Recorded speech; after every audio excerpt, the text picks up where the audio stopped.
People think silence is peace. They are wrong. Silence can be a mansion so large that your screams echo back to you unheard. I lived in one of those mansions. Marble floors, gold-plated doors, chandeliers that sparkled like stars. From the outside, I was a lucky woman, married to a powerful, rich man, feared, respected, envied. Inside, I was invisible. My husband was not just rich, he was mafia. Money soaked in blood, loyalty bought with fear. Every night, he came home smelling of alcohol and other women. Perfume clung to him like fingerprints of betrayal. He never asked how my day was. He never noticed when I flinched at footsteps, or when my hands trembled while pouring tea. I was not his wife. I was his possession. He beat me quietly at first. Slaps behind closed doors, bruises where silk could hide them. He called it discipline. Love.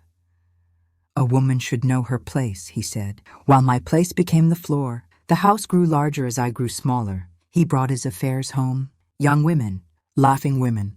Women who wore my house like a costume. I would stand in the hallway while they passed me, pretending not to see the wife whose life they were stepping over.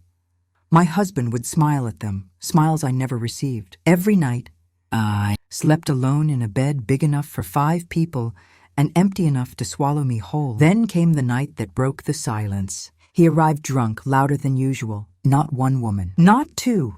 Many. Music filled the house like mockery. I stood there shaking. Something inside me finally standing up after years of kneeling. I objected.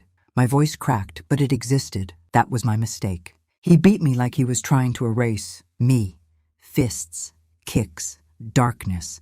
I remember the cold floor kissing my face. I remember thinking, this is how I die. Unloved, unseen, unnamed. But death did not take me. That night, while I bled and breathed shallowly, fate entered my house quietly. He went to sleep drunk and woke up paralyzed. Half his body dead, voice slurred, power gone. People think wealth is safety. They think big houses protect women. They think silence means peace. They are wrong. Silence can be a prison with golden walls. I lived in a mansion so large my footsteps echoed back to me like reminders that I was alone. Chandeliers hung like frozen tears from ceilings too high for warmth. Marble floors stayed cold no matter how many rugs I laid down. From the outside, my life looked like a dream, married to a rich, powerful man, surrounded by luxury, guarded gates and whispered respect. Inside, I was disappearing. My husband was not just wealthy. He was feared, a mafia man.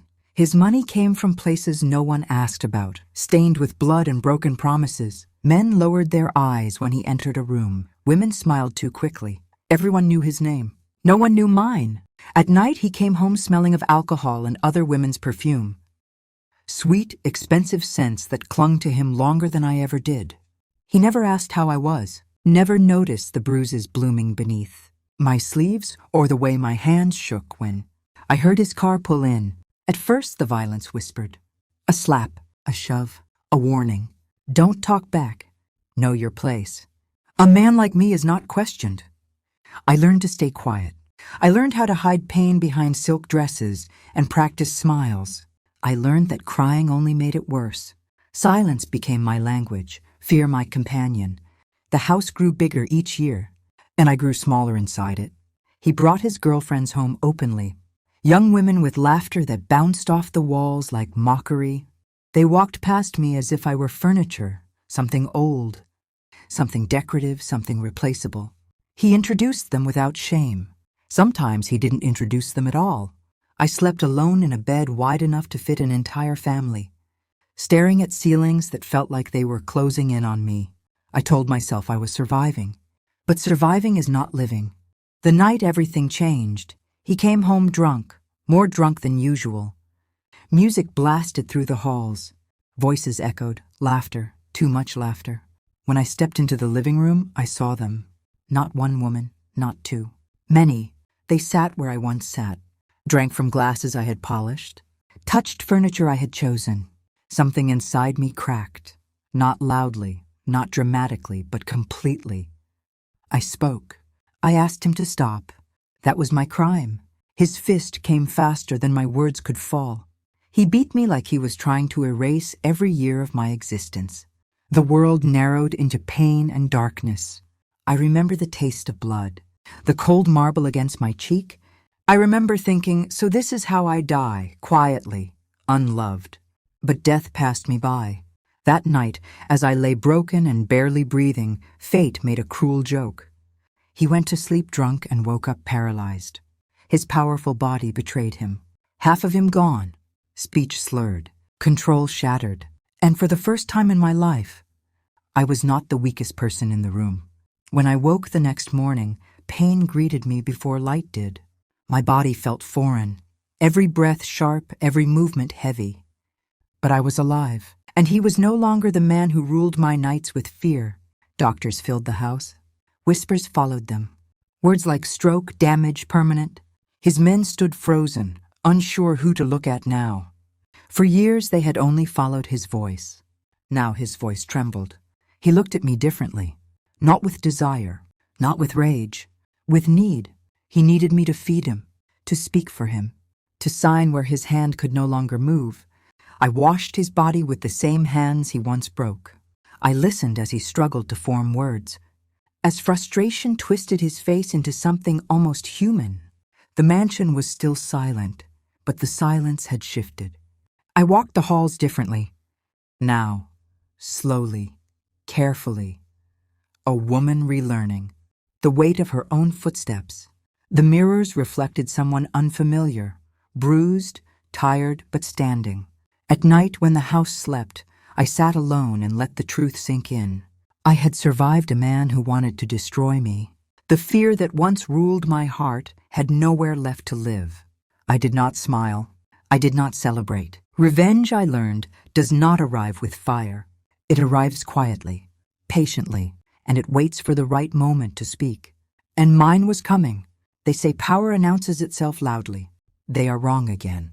Power arrives softly, like a breath you don't realize you've been holding until it leaves you. After the doctors left, the house felt unfamiliar. The same marble floors, the same guarded gates, the same men standing outside my doors. But something fundamental had cracked. His voice no longer ruled the air. His footsteps no longer dictated my heartbeat.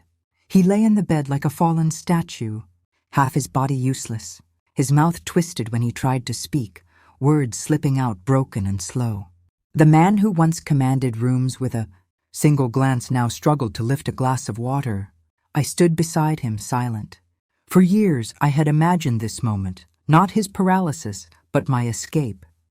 I thought freedom would come with running, with leaving everything behind. I never imagined freedom would come by staying. He needed me. That truth settled into the room like a new law of nature. The nurses spoke to me now. The doctors explained things to me.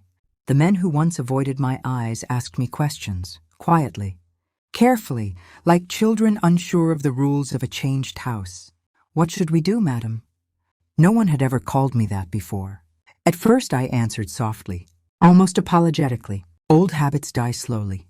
But every time I spoke and the world obeyed, something inside me straightened its spine. He noticed. At night, when the house was quiet and the painkillers wore thin, his eyes followed me. They weren't angry anymore. They were calculating, afraid. He had spent his life studying fear in others. Now he was learning its taste himself. I fed him with steady hands, cleaned him without cruelty. I did not insult him. I did not remind him of what he had done. That would have been mercy. Instead, I gave him silence. Silence, when chosen, is a weapon. Sometimes he cried. Not loudly, just tears slipping sideways into the pillow as if ashamed of themselves. I watched without comfort. I had cried like that for years, alone, unheard, insignificant. He never noticed. Now he did. The house began to breathe differently. His girlfriend stopped coming, not out of loyalty, out of fear. Power had shifted, and they felt it before anyone said it aloud. The laughter that once echoed through the halls had evaporated, leaving behind a thick, suffocating quiet. Luxury is cruel when it no longer distracts. I walked through rooms I had avoided for years. His office, his private bar, the spaces that were never meant for me. I touched the walls, the desks, the photographs of men who were now calling me for instructions. I learned quickly. Money is a language. Fear is a dialect. And I had been fluent in fear my entire life. When papers came, I read them carefully. When decisions needed to be made, I made them calmly. I did not rush. I did not take more than I needed. Revenge, I learned, is not about speed. It is about certainty. At night, I would sit by his bed while he slept. His breathing uneven, his body fragile in ways I had never been allowed to be. I felt no joy, no triumph, only clarity. This man had built his empire by breaking others, and now his empire rested in the hands of the woman he believed he owned. Sometimes he tried to speak. Apologies formed slowly, clumsily, as if his mouth rejected the idea of them. I didn't know, he said once. I almost laughed. He knew. He always knew. I looked at him then, not with hatred, but with something colder, detachment, the kind surgeons have before making an incision. You knew, I said quietly. That was all. His eyes filled with something new, not rage, not arrogance, regret. But regret is a poor currency. It buys nothing back. From that night on, he stopped pretending. He knew he was no longer the center of this world. He was simply a man in a bed, waiting for permission to exist. And I was no longer waiting. I had not planned revenge yet. I had not imagined its shape or its ending. But I understood one truth with absolute clarity. The cage had not disappeared. It had changed hands. And this time, I held the key. Fear does not arrive all at once. It grows. At first, he believed this was temporary, that his body would heal. That power, once tasted, could never truly be taken away. He still spoke like a king fallen ill, not like a man dethroned. But time is honest, and time was not kind to him. Weeks passed, then months. His left side remained dead weight. His speech never fully returned. The doctors stopped using hopeful words. His men stopped waiting for him to recover. They began waiting for me. That was when the fear reached his eyes.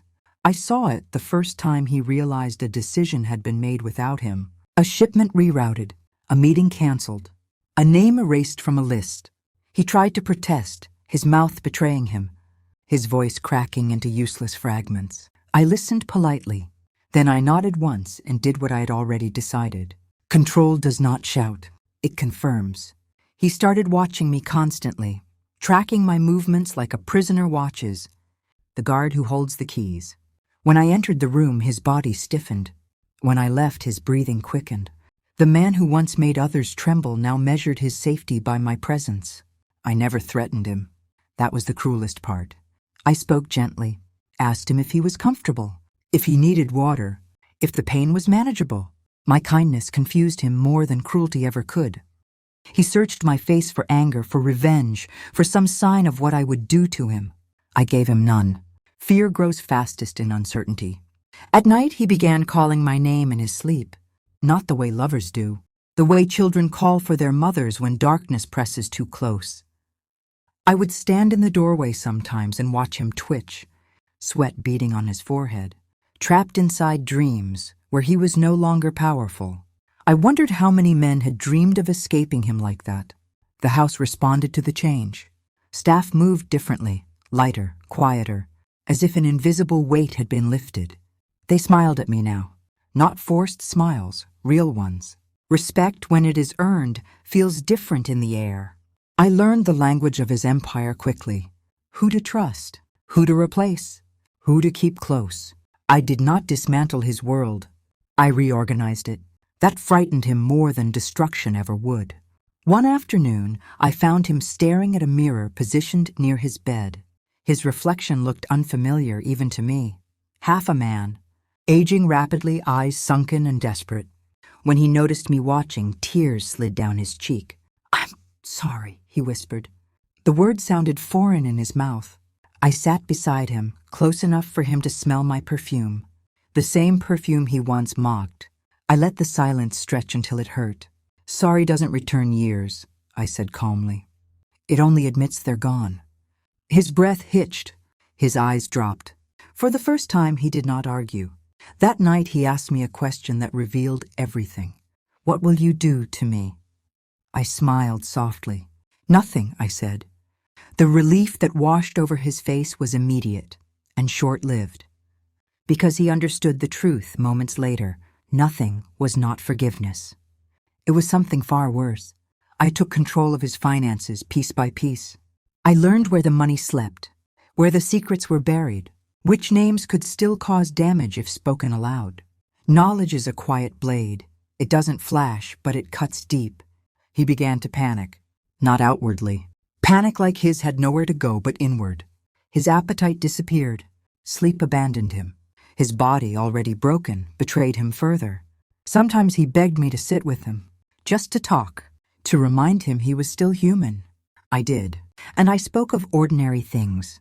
The weather, the garden, the way the house sounded different now, never the past, never forgiveness. His fear was no longer of death.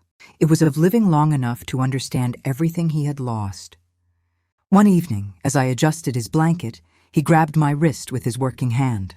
His grip was weak, desperate. "You hate me," he said. I met his eyes, steady and calm. "No," I replied. "Hate takes energy. I have learned to conserve mine." That was the moment he broke. Tears came freely then, ugly, unrestrained, helpless. The man who once ruled through terror now dissolved into it. I did not pull away. I did not comfort him. I simply let him see me unmoved. Power had sharpened inside me, not into cruelty, but into clarity. I knew exactly who I was now. I was no longer reacting. I was choosing. And as his fear deepened, my control became absolute. Not because I took it by force, but because at last, he gave it to me. Apologies are strange things. When they come too late, they do not heal. They expose. His began quietly, not with words at first, but with gestures, small, clumsy attempts at humanity. He asked about my day, asked if I had eaten, asked if I was tired, questions he had never bothered to form when his body was whole and his voice commanded fear. I answered politely. Nothing more. That unsettled him. He wanted anger, rage, accusations. He wanted me to shout so he could recognize the woman he had trained me to be reactive, breakable, predictable. Instead, I gave him calm. Silence, when chosen, carries weight, and he felt it pressing down on his chest. One evening, as I adjusted the lamp beside his bed, he cleared his throat. The sound was weak, hesitant. "I was not a good husband," he said. The understatement almost amused me. I continued fixing the lamp, straightened the photo on the table, let the moment stretch until it grew uncomfortable. "I hurt you," he added. That one landed closer to truth. Still incomplete. Still careful? I turned to face him then, not with anger, not with softness, but with attention. Full, undistracted attention. He swallowed hard. "Yes," I said quietly. That was all. He stared at me, confused, waiting for absolution to follow acknowledgement, as if that was how the world worked, as if naming a wound somehow closed it. It did not. His apologies grew more detailed after that. He spoke of stress, of pressure, of expectations placed on him by his world. He spoke of power like it was a sickness he had caught rather than a choice he had made every single day. "I didn't know how to stop," he whispered once, eyes wet with self-pity. I sat beside him and folded my hands in my lap. "You never tried," I replied. Silence fell again, thick, judgmental, unavoidable. That silence became his punishment. He apologized in pieces because he could not bear the full weight of what he had done. Each apology circled the truth without landing on it. He said sorry without saying why. He said regret without naming damage. He cried for himself, not for the woman he had dismantled piece by piece. And I let him, because silence does something words cannot. It forces a man to hear himself. At night, I heard him practicing apologies in the dark, rehearsing sentences, trying to find the combination of words that would soften my face, that would give him relief. He never found them. I stopped responding altogether, not out of cruelty, but clarity. I had spent years explaining myself, begging, reasoning, pleading. Words had never saved me. I would not insult my survival by pretending they could save him now. The house bore witness to the shift. His men avoided his room. Conversations happened elsewhere. Decisions moved forward without him. He had become what he once despised, irrelevant. That realization hollowed him out. One afternoon, he asked me a question that surprised us both. "Do you think I'm a monster?" I looked at him for a long moment. "I think," I said slowly, "that you are a man who chose himself every time he was offered a choice." That answer haunted him more than any insult. His apologies became desperate then, raw, unguarded. He spoke of guilt, of nightmares, of fear of dying unforgiven. He spoke of God, of punishment, of legacy. Still, he never asked what I needed. And that told me everything. Silence does not forgive. Silence listens. And in listening, it judges. One night, after a particularly long confession, he reached for my hand. His grip was weak, trembling. "Please," he said, "say something." I gently withdrew my hand. "I already have," I replied. My silence was not empty. It was full of memory, of truth, of years he could never return to me. It was the sound of a woman who no longer needed to be understood. His apologies slowed after that, not because he had found peace, but because he had run out of places to hide. He began to understand something terrible and final. Forgiveness was not owed. Redemption was not guaranteed. And remorse did not rewrite history. He lived with that knowledge now, every day, every night. And I lived with something else entirely. Freedom. Not the loud kind. Not the kind that celebrates. The quiet kind. The kind that sits calmly while a man unravels under the weight of his own reflection. I did not punish him. I did not forgive him. I simply allowed him to see himself clearly. And that, I learned, was the heaviest judgment of all. Confession does not come from courage. It comes from exhaustion. By the time he finally told the truth, he was tired of carrying it alone. His body had learned helplessness faster than his mind. Each day he shrank further into the bed, into himself. The man who once dominated, rooms with presence now barely occupied, the space he lay in. His eyes followed shadows on the ceiling like they might offer answers. One evening, as rain tapped softly against the windows, he asked me to close the door. His voice was barely sound anymore. I almost didn't hear him. "I need to tell you everything." I sat across from him, not close enough to comfort, not far enough to escape. I folded my hands in my lap and waited. Silence opened the door he could no longer keep shut. He spoke slowly, painfully. He told me where the money came from. How deals were made in bloodless rooms and paid for elsewhere. How loyalty was bought, broken, buried. He told me names, men who smiled publicly and ordered violence privately. He told me about women, too. How they were trophies at first. Proof of power. Proof that nothing in the world could say no to him, including me. As he spoke, guilt reshaped him. His face collapsed inward as if each truth removed another layer of armor. He confessed beatings as casually as he once committed them, then broke down, realizing how casually he had destroyed a human life. "I didn't see you," he whispered. "I swear, I didn't." That was the truest thing he had ever said. I listened without interruption, without reaction. My silence became a ledger, recording every word. Confession is useless without witness. I was his. When he finished, he looked at me with pleading eyes. "I deserve whatever you do," he said. I believed him. But punishment was no longer my goal. Understanding was. In the days that followed, he became obsessed with making things right. As if balance could be restored with paperwork and signatures. He asked for documents, called lawyers, requested witnesses. His men arrived uneasy, confused, sensing the final shift before it was spoken aloud. I sat at the head of the table now. He signed slowly, hands shaking, sweat forming on his temples. Properties, accounts, businesses, names, erased from ownership, rewritten under mine. Each signature felt like a confession etched in ink. Not an apology, but surrender. "This is yours," he said after signing the last page. All of it. There was no triumph in me, only gravity. He had built an empire by taking. Now he was giving it all away, not out of generosity, but necessity. He could not carry it anymore. It was too heavy for a man finally forced to feel. I accepted everything. not because I wanted wealth, but because I understood responsibility. That night, he asked me to stay longer than usual. The house was quiet. The rain had stopped. He looked older than his years, as if guilt had accelerated time. "I'm afraid," he admitted. "Of dying?" I asked. He shook his head weakly. "Of being remembered." That question lingered between us. "You will be remembered," I said calmly. "Just not the way you planned." He closed his eyes. A tear escaped. He didn't wipe it away.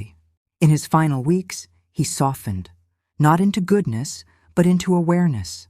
He no longer defended himself. He no longer justified the past. He lived inside the truth like a sentence being served. Sometimes he asked me to read to him. Sometimes he just wanted me there. I remained present, not out of obligation, but choice. Presence, I had learned, was power. One morning, before the sun fully rose, his breathing changed. Slower, uneven. The house felt it before.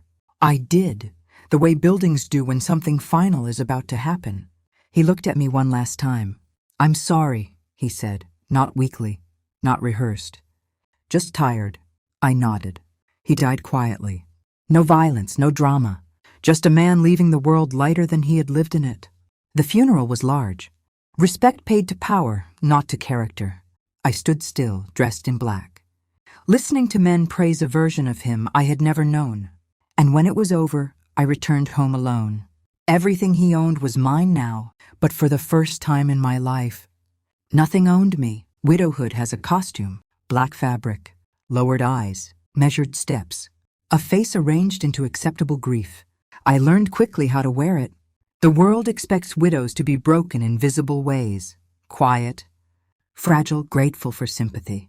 I gave them exactly that. Public grief is a performance, and I had spent years performing survival. At the funeral, men approached me one by one, some with respect, some with calculation, some with fear disguised as courtesy. They spoke of my husband as if he were a myth, larger than life, ruthless, brilliant. They did not speak of bruises, or nights without sleep, or a woman disappearing inside a house too big to hear her cry. I nodded. I thanked them. I accepted condolences like flowers laid on a grave that did not belong to me. Behind the veil I watched. Power leaves a vacuum, and vacuums invite hands. Meetings followed the mourning. Boardrooms replaced bedrooms. Ledgers replaced confessions. Men who once spoke over me now spoke carefully. They tested my boundaries with polite smiles and subtle threats. I listened. I always listened. Authority does not require volume. It requires consistency. I did not change everything at once. I did not announce revolutions. I corrected quietly, removed gently, replaced slowly. I rewarded loyalty and ended betrayal without spectacle. They learned. At night, when the house emptied and the gates closed, I took off the widow's mask. I walked barefoot through rooms that once terrified me. I sat in chairs I was never allowed to occupy. I drank tea at a table where decisions had been made without my presence. The silence felt different now. Not oppressive, not violent, honest. Loneliness did not disappear. It changed shape. It was no longer imposed. It was chosen, and choice makes all the difference. There were moments, unexpected ones, when guilt brushed against me. Not for what I had done, but for what I had inherited. Blood money does not wash easily from the hands, even when they were never the ones to spill it. I did not pretend otherwise. I paid debts he never acknowledged. I supported families his empire had crushed and forgotten. Quiet acts, unannounced corrections, not absolution, balance. Redemption, I learned, is not declared. It is practiced. Still, the mask remained necessary. In public, I was composed, controlled, untouchable. I spoke carefully. I smiled rarely. Rumors circulated, as they always do. Some called me cold. Some called me dangerous. Some called me lucky. None of them were right. Luck implies chance. Survival implies effort.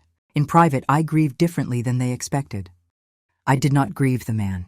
I grieved the woman I could have been if he had never existed. I mourned years that would never return. Softness that had been beaten out of me and would never grow back the same way. Some losses cannot be replaced. They can only be carried with grace. The house no longer echoed with fear, but it still echoed. Sometimes I heard my own footsteps and remembered how they used to hesitate, how I once walked like a guest in my own life. Now every step was deliberate. Widowhood taught me another truth. Power does not heal trauma. It only gives you room to face it. Some nights I woke with my heart racing, body remembering what my mind no longer feared. Power could not stop that, but it gave me time and safety and silence. And those are powerful medicines. I began to understand the cost of wearing masks too long. Even the right ones grow heavy, so I learned when to remove them. In rooms where no one watched, in moments where no one demanded strength. Strength, I discovered, is not constant. It is intentional.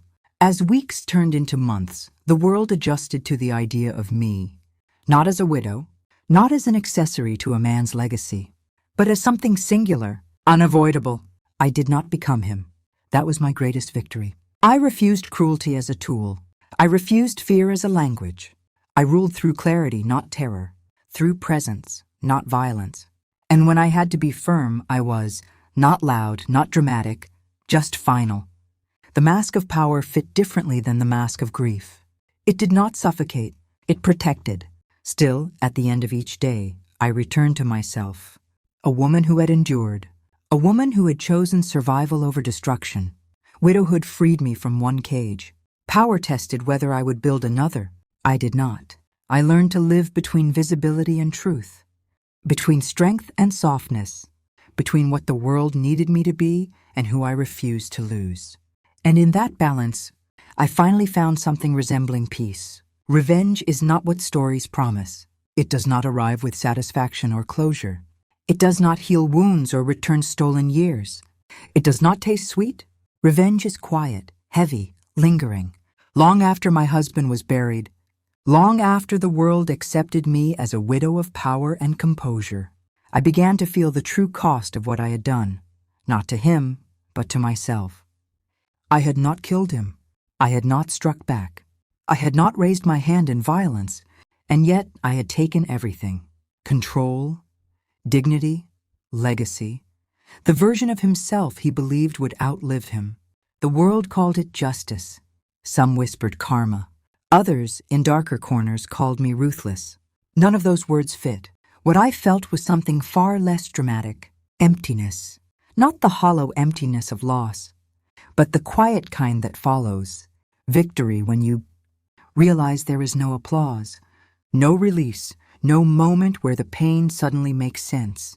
I had imagined revenge would feel like balance. It felt like responsibility. Every night, when the house finally slept, I sat alone and replayed moments I could not edit. His apologies, his fear, his final breath. I asked myself questions I never expected to ask. Had I gone too far? Had I become something I once despised? Had I confused justice with control? The answers were never simple. I had waited years to be seen. When power finally gave me visibility, I had to decide what kind of woman would occupy that space. Revenge tempted me with sharpness, with cruelty disguised as strength. I refused it, but refusal does not come without scars. There were days when I missed the clarity of anger. Anger had given me direction. It had fueled endurance. Without it, I was left alone with myself, and that was harder than surviving him. I learned that revenge does not end the story. It simply removes the antagonist and leaves you face to face with the aftermath. And the aftermath asks questions no one prepares you for. Who are you without the person who hurt you? What do you do with the strength built from pain? How do you live when survival is no longer the goal? I carried guilt, not for what I had taken from him, but for what it had cost me to take it. My softness had been sharpened into something unrecognizable. Trust did not return easily. Love felt dangerous, like a language I no longer spoke fluently. Power had protected me. It had not healed me. Some nights, I dreamed of the woman I once was, the one who believed love could save her, who thought silence was patience, who mistook endurance for virtue. I mourned her more deeply than I mourned my husband, because she was innocent. And innocence does not survive violence. The reckoning came slowly, not as punishment, but as truth. I realized revenge had not freed me from him completely. It had only shifted his presence, from fear to memory, from power to consequence. True freedom required something far more difficult: letting go, not forgiving, not forgetting, releasing the need to measure my life against his destruction. I began to make choices not as reactions but as declarations. I invested in things that had nothing to do with him. I built spaces untouched by his influence. I allowed myself moments of vulnerability without shame. And still, some days hurt. Revenge did not erase trauma. It did not quiet my body's memory of fear. It did not undo the years of shrinking. What it did was give me a voice. And voices must decide what they will speak. I chose not to glorify what I had endured. I chose not to let pain be my identity. I chose to acknowledge that revenge had been necessary, but not sufficient. Survival was my victory. Revenge was only a chapter. The cost was real. I paid it in sleepless nights, in guarded relationships, in the constant effort to remain human in a world that had rewarded cruelty. But I paid willingly, because the alternative was silence, and I had lived too long inside that prison. Reckoning is not about punishment. It is about reckoning with yourself, with who you became, with what you lost, with what you refused to lose next. I did not regret my choices, but I no longer romanticized them. Revenge gave me power. Reflection gave me wisdom. And wisdom, I learned, is the only thing that makes power worth holding. Legacy is not what you own when you die. It is what survives you while you are still alive. For a long time, I believed my legacy would be written in opposition. To him, to his cruelty, to the life that nearly erased me. I thought survival was enough. I thought endurance alone was a triumph. But survival is only the beginning. What matters is what you do with the life you save. I walk through the house differently now, not as a ghost, not as a prisoner, not as a ruler, but as a woman who understands the weight of her footsteps. The walls no longer remember violence, or maybe they do, but they no longer echo it back to me. Time has softened the sharpest edges of pain without dulling the truth. I remember everything. I simply refuse to live inside it. People still ask about him, about the past, about how I managed to rise from something so dark without becoming it. They want a lesson they can repeat, a formula for survival. I give them none, because survival is personal, and legacy is chosen. I chose not to be remembered as his widow. I chose to be remembered as myself. I used what he left behind, not to expand his empire, but to dismantle its harm, quietly, systematically, without spectacle. I funded schools instead of weapons. I protected women who reminded me of who I once was, afraid, unheard, trapped inside someone else's story. I did not save everyone. I never believed I could, but I saved some. And sometimes that is enough. I learned to sit with my past without letting it define my future. Some nights memories still surface, uninvited, unsoftened. The body remembers what the mind tries to organize. I let those moments pass without judgment. Healing is not erasure, it is coexistence. Love, when it returned to my life, came quietly, hesitantly. I did not rush it. I did not demand it. I allowed it space to exist without expectations. Love that survives violence must be gentle, or it becomes another cage. I learned that strength does not always look like resistance. Sometimes it looks like rest, like laughter returning unexpectedly, like choosing joy without apology. The world still sees a powerful woman when they look at me. They see wealth, authority, control. They do not see the cost, and I no longer need them to. Legacy, I discovered, is not built through dominance. It is built through intention, through the refusal to pass pain forward, through the courage to end cycles quietly, without applause. I left behind fear. I left behind silence. I left behind the belief that suffering must be endured to be meaningful. What I leave instead is permission. Permission for women to walk away. Permission to speak when silence is demanded. Permission to survive without shame. I am not a hero. I never wanted to be. Heroes are often allowed no softness, no contradiction, no humanity. I am simply a woman who refused to disappear. If there is a legacy in that, let it be this. You are not defined by what was done to you. You are defined by what you refuse to become. I sit now with my tea, my hands steady, my reflection calm. The ring on my finger catches the light, a reminder not of wealth, but of endurance, of continuity, of life chosen, not imposed. The house is quiet, but this time the quiet is mine. And when I am gone, I do not want my name whispered in fear or awe. I want it spoken plainly, without weight. She lived. She chose herself. She left the world gentler than she found it. That is enough. That is everything. If you are listening to this, then I am no longer explaining myself. I have learned that explanations are for people who want comfort, not truth. Truth does not beg to be understood. It stands still and waits for those who are ready to face it. This is not a story about revenge, though revenge lived inside it. This is not a story about cruelty, though cruelty shaped every corner of my life. This is not even a story about survival, because survival is only the first breath after drowning. This is a story about what remains. What remains after fear has done its worst. What remains after silence has swallowed years. What remains when the person who defined your suffering is finally gone. For a long time, I thought pain would be the loudest thing I carried. I was wrong. Pain fades. Memory softens. Even anger grows tired. What remains is choice. Every day, I choose not to become the thing that hurt me. That choice is heavier than any revenge I could have taken. I could have destroyed him publicly. I could have humiliated him the way he humiliated me. I could have let bitterness rot me from the inside and called it justice. The world would have applauded. They love stories where pain explodes, but explosions leave nothing behind. I wanted something to grow. I want you to understand this. Surviving abuse does not make you noble. It does not make you wise. It makes you injured. And healing is not poetic. It is repetitive. It is quiet. It is choosing yourself again and again when no one is watching. There were days I wanted to disappear. Days when power felt like a costume I wore for others, not a truth I believed. Days when I questioned whether silence was strength or simply another way of hiding.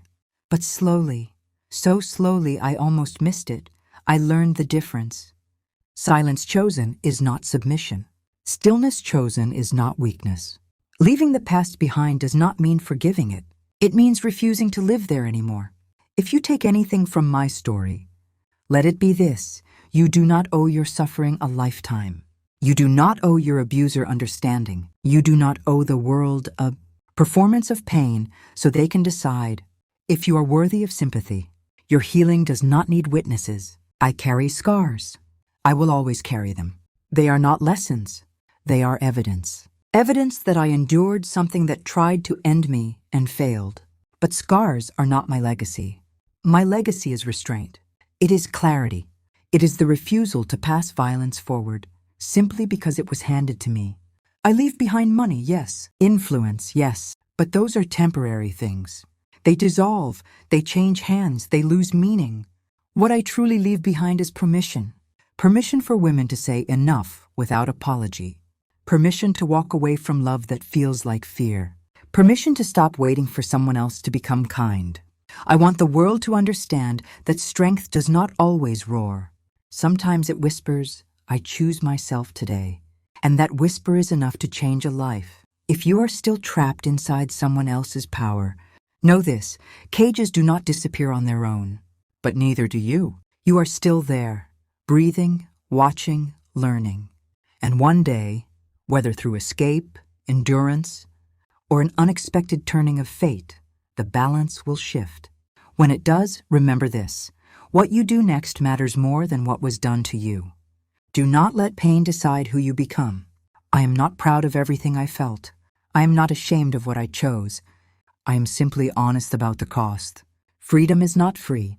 It asks for patience, for courage, for the strength to live without the familiar shape of suffering. But it is worth it. I sit now in quiet rooms, not haunted but awake. I drink my tea slowly. I breathe without fear of footsteps. I live without asking permission to exist. That is not a fairy tale ending. It is a real one. And real endings do not promise happiness. They promise truth. This is mine. And if my story ends here, let it end this way. Not as a warning, not as a tragedy, but as proof that even after everything, a woman can choose what remains.